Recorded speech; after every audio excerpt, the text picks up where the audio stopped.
Viral, detik-detik mobil nyaris tertabrak kereta api di Jakarta Timur. Tengah beredar sebuah video yang memperlihatkan sebuah mobil terjebak macet di tengah jalur kereta api. Diketahui, peristiwa tersebut terjadi di stasiun Pondok Jati, Matraman, Jakarta Timur pada Selasa, tanggal 2 Januari tahun 2024. Diamati dalam video tersebut, kondisi jalan cukup padat.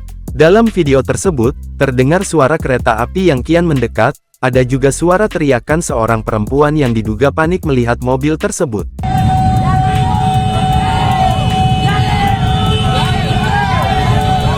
Sejumlah petugas bersama warga pun terlihat membantu mendorong mobil tersebut.